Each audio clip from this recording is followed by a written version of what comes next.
All right, we are rolling. I am Beautiful. delighted to be here this morning with Professor Art Vanden Houten, Vice President of Academic Affairs at Interim vice Flagler president of in that. Interim. He will Right. soon be Anybody catches that, there'll be a revolt. circulating back amongst the That's faculty. right. That's right. Um, but we are here today to talk about Hobbes. And now, Art, I've known you for a long time, and I've also done a little, sleuthing online. Right. And you have a very long relationship with Thomas Hobbes. I You and do. Thomas Hobbes Yeah. go way back. So you want to tell me, like, some of the details about that? Yeah. So I mean, it goes kind of way back. My first sort of encounter, interestingly, with Hobbes came when I was. I'm kind of crazy to say this, but I'm in grad school and I'm starting to think a little bit about my dissertation, and I had not, believe it or not, as a political theorist, I had not really studied Leviathan. I'd read parts of it, but I had not closely studied the text. But my first entry into Hobbes was the first thing I was really interested in for my dissertation was Thucydides. And Hobbes, of course, basically his first book, right? Although he's like in his 40s, it's kind of crazy when this happens, is a translation of the Peloponnesian War. And my mentor, Norman Jacobson, said, "Oh, you got to read Hobbes's translation. That's a translation you got to kind of read, right?" So Hobbes has a little introduction there, and I read Thucydides and absolutely like fell in love with the Thucydides text, and that sort of just got me more kind of keenly interested in Hobbes. And I think going to Hobbes after having read Thucydides, like immediately after having read Thucydides, um, sort of, kind of just gave me a different way to sort of think about it, right? And a sense of like, okay, when he's writing Leviathan and even De Quille and these other things, he's got this translation of the Peloponnesian War in his mind and these events. Now, again, it's hard to know that for sure. Hobbes is really interesting biographically. He kind of covers his tracks. There's not much like to know about him, right? I mean, he's almost unknown, right, till he publishes that first book. So that's kind of when it started, and it was around the same time that I was lucky to take a seminar on Hobbes at the University of South Carolina with a guy by the name of Scott Davidson, who had done his PhD at Yale on Hobbes. Then interestingly enough, like left teaching of philosophy to become a lawyer, and does good and noble work, right, in the legal profession. It's funny. I know a little bit about Hobbes's biography. He sort of has that trajectory, right? Where when the threat of persecution from the state on account of his, religious beliefs, Right. he Yeah. becomes quite an expert in the law of heresy. Indeed, he becomes quite an expert, right? And having Davidson was kind of very interesting because he came in this new wave of Hobbes scholarship that rediscovered a really keen interest in like the second part, right? Like books 3 and 4, which is very heavy and dense in religion. But reading that with David, We are not even reading in my course. right? No, well, of course, nobody does, right? I mean, nobody does when they teach it because it's a hard slog for students for sure. So that was just kind of interesting, right? To have somebody who had just finished his dissertation. I mean, Scott was in his very first year as a professor, just finished his dissertation, and it was like, come dive into this with me. And it was a class where he just said, what I went through in graduate school, every semester I was in graduate school was having to just take incompletes because I could never finish. And students were sitting there like, all right, this is the guy who understands. So we're not going to have a big term paper. We're going to write 15 small papers, one every week. So I probably wrote, 90 pages on Hobbes that semester. And, just became really fascinated, with him and with his work. Davidson himself was pretty far to the left as a scholar and politically and philosophically, but he was also really interested in Michael Oakeshott's interpretation of Hobbes, which emphasized particularly the notion of the will. So kind of that put Oakeshott in front of me, which has developed a kind of interesting kind of inner conversation I've had, right, reading Oakeshott over the years and thinking again about Hobbes. So yeah, I've been with him for a long time. Now, what's interesting is it was a long, long time before I actually chose to teach Hobbes.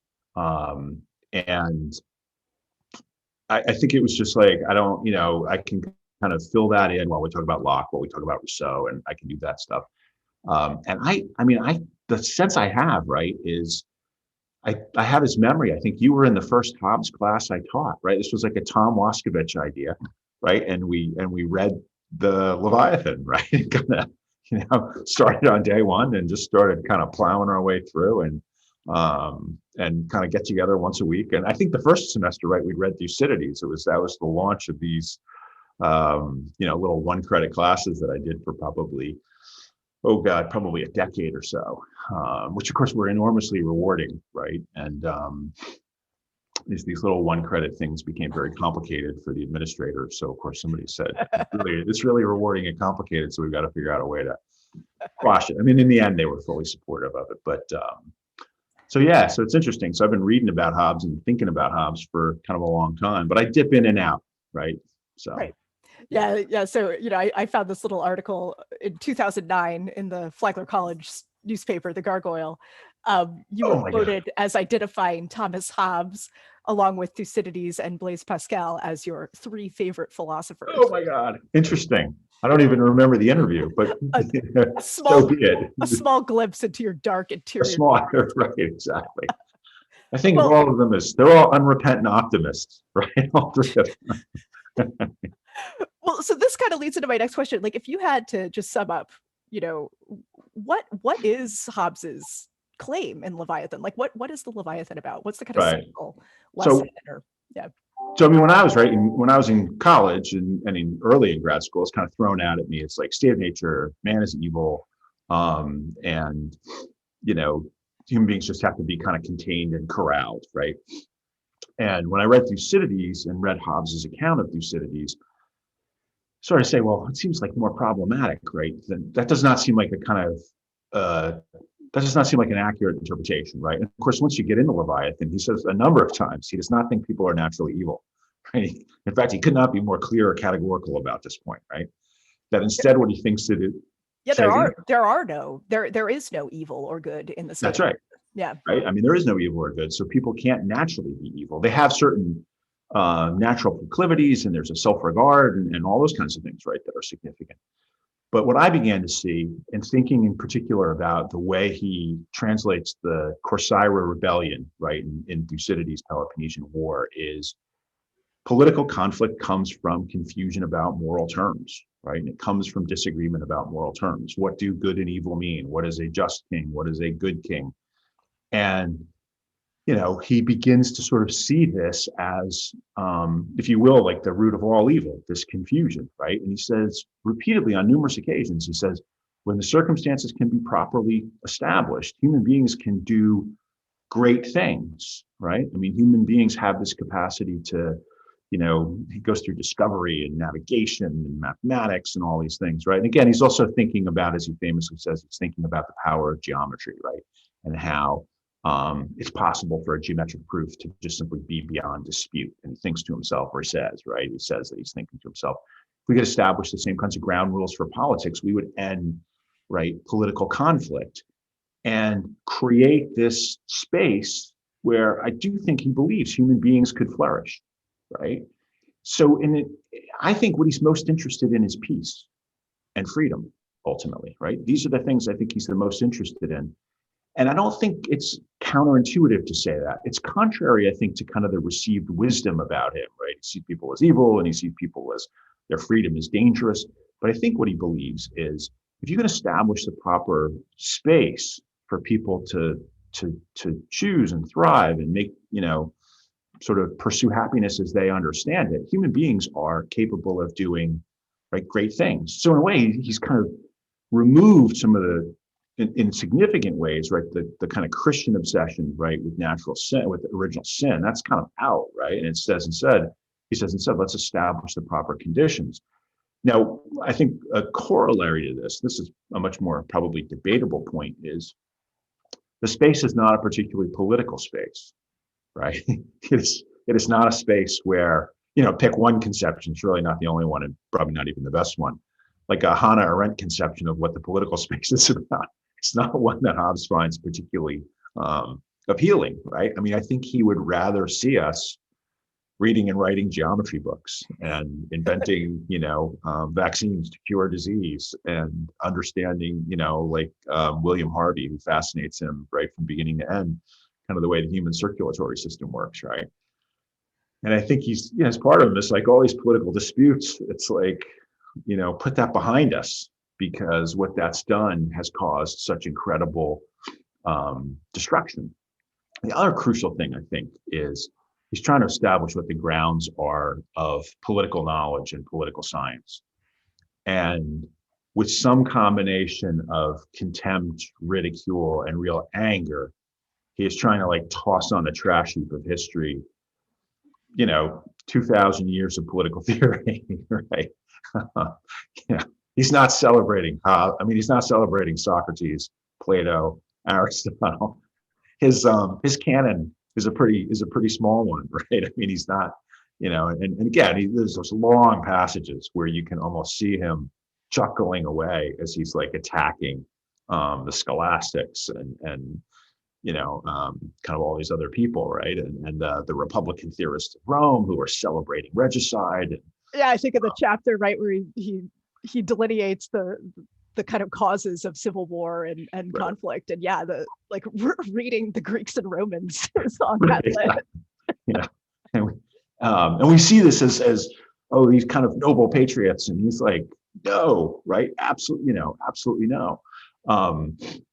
And I don't think he ever says anything quite like this, but I remember being in a seminar class. It was actually with Norman Jacobson. We were talking, and someone landed on the point which Jacobson loved, which is that Hobbes recognizes that because of people's political ignorance, or their ignorance about moral and political concepts, they are willing to die in the pursuit of their erroneous beliefs. But much more troubling, they are willing to kill. Yeah, and it's not only their ignorance, right? It's their pride and their vainglory, yes. And the way their kind of ego in a totally, what Hobbes sees is a totally irrational way. Right. It's kind of caught up in these debates about right and wrong, good or bad, just and unjust. Right. And debates, right, that he thinks are interminable, which I think is this other critical point. They cannot be resolved. So in the sections in books 3 and 4, I forget exactly where it is, right? He goes through these kind of crazy debates as he sees them about the nature of the Eucharist and like what happens when the priest kind of invokes, right, this key moment in the Catholic Mass. And he's kind of like, nobody knows what happens. And there's no way to like know what happens, right? So the first thing you should realize is don't fight over this. Like at a minimum, don't kill people over this, right? Or so I think that trying to get clarity on like political knowledge. Now the solution is incredibly radical, and as he's a sort of forerunner, right, of liberalism, but the solution is not one we would think of as particularly liberal. But there is right that thing in there that I think always causes trouble for liberal political theory, and that is the sort of hint of there's a sort of anti-political dimension to it, right? It's like, find your satisfaction, find your good, find your own path. It doesn't have to be in the community. It doesn't have to be political, right? It doesn't have to be, trying to change or engage in the political space, probably is a better way to put it. Yeah, so this kind of segues nicely into, I want to talk about the frontispiece of the book. So let me do my screen share thing. Yeah, go ahead. Are you able to see that? I can. All right. I'm going to be awesome. Yeah. So Hobbes played a part in actually designing this himself. Indeed. Right. Is that correct? Yeah. And so he was consulting with the engraver. And I guess my question is sort of like, what insight does this cover of Hobbes's book that Hobbes played a part in designing give us into the primary arguments of Leviathan? What's significant here? Yeah, I mean, so of course we see in the two hands, right, the sort of emblems of power, right, the spiritual and the military, right, the sword in the one hand, and we see those elements. But I also think the critical part, right, and that it's the in some ways the richest part is the way in which the king himself is embodied, right, and this is with every individual turned toward him. It's pretty common now, I think, to like the common editions with the frontispiece have this in there. But it was interesting, when I was in grad school, it was more common than not for the body to be blank, if you can believe it, right? It's almost kind of crazy to contemplate.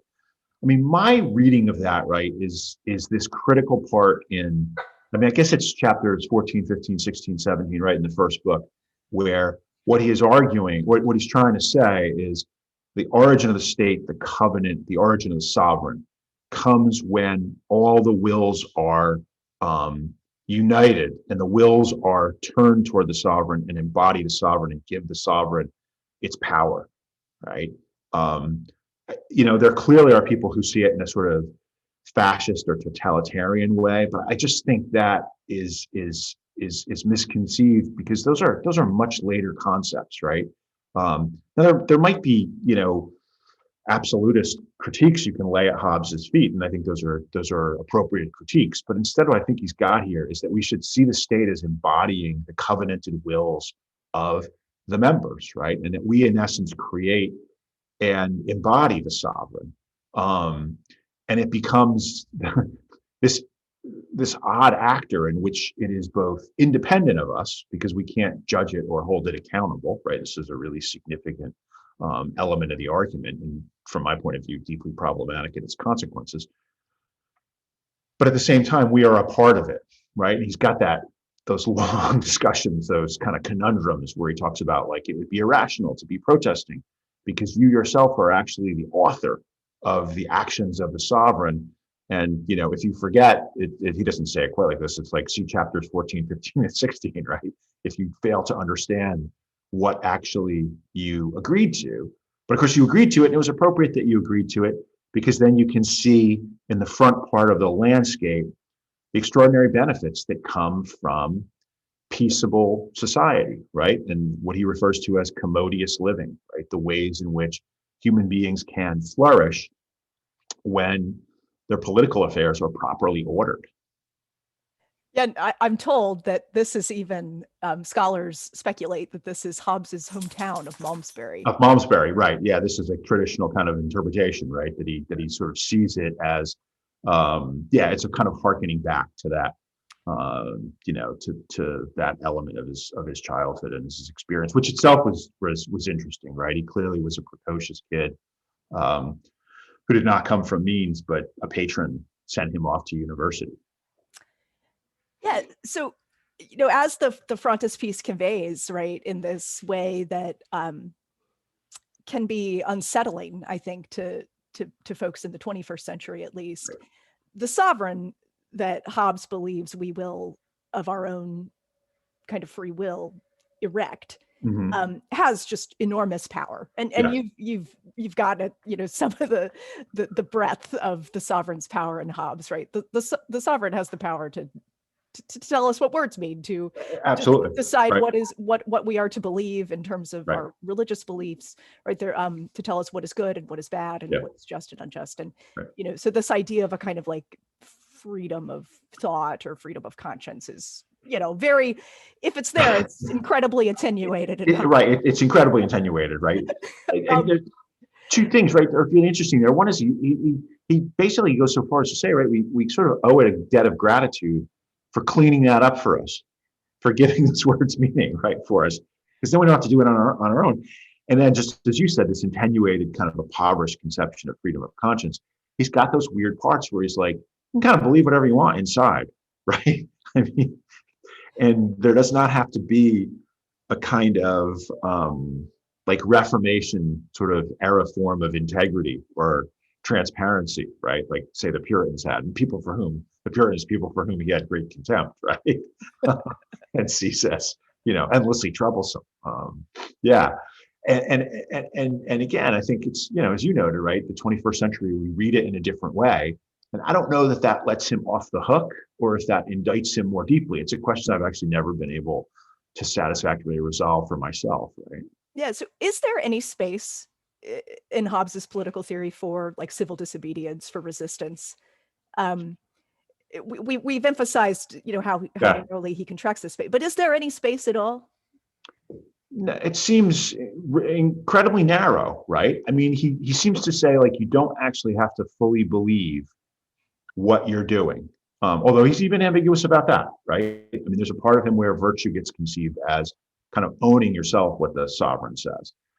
He's clear, you never give up your right to try to run, scream, kick, and get away, no matter who's coming after you, Exactly, That right. that is never given away. And then he's got that very weird passage, right, where it says, like, if they're trying to force you into the military and you are a coward, right?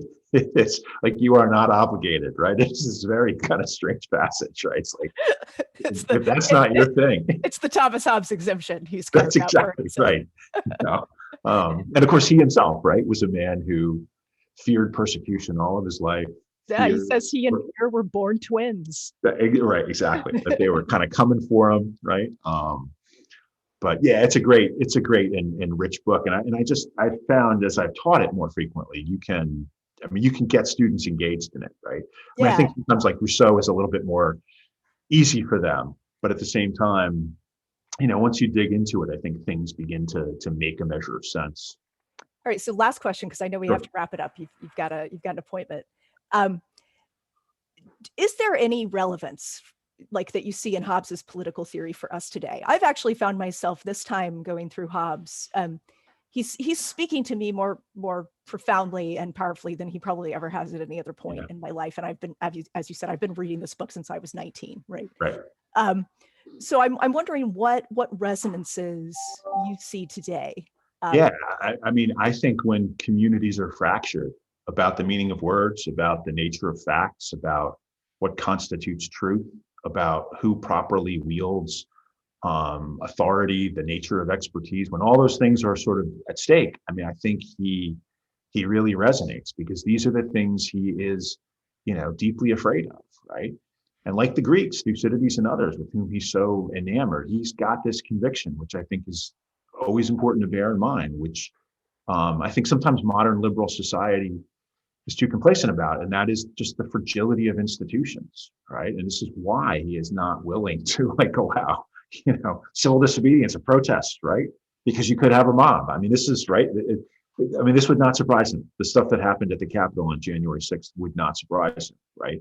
It's like it can go that quick. Yeah, I mean, he predicts it. I mean, he's like, He well, look at this Constitution. There right. is no sovereign here. Yep. So Yeah, of exactly. So of course you're going to have chaos, right? And you're going to have kind of uncertainty and ambiguity. And he talks, repeatedly about kind of the mob being cozened, right? The kind of favorite Hobbes word by, as you said, prideful, ambitious, though ignorant people, right? But they're out for what they perceive to be their own good. But the danger of people ignorant about what's in their good who grasp for power is they sweep the rest of us along kind of in their wake, right? And that terrifies them, rightfully, I think. Yeah, and deprive us of the opportunity for commodious living. That's exactly right. And they put it all to the threat. Exactly right. Well, thank you. Yeah. Thank you, Lorna, for taking the time to do this. I so appreciate it. Your insight. I'm happy to have benefited from it for most of my life, and I'm happy to now be able to share it with my students. Oh, thank you. Thank you so much. Yeah, no, it's delightful when we get to kind of talk like this, and it's great too because both times we've been able to think back about classes that we had together, and some of those wonderful memories. So I'm delighted to have the opportunity to talk, and it's just so nice to be with you. So thank you so much.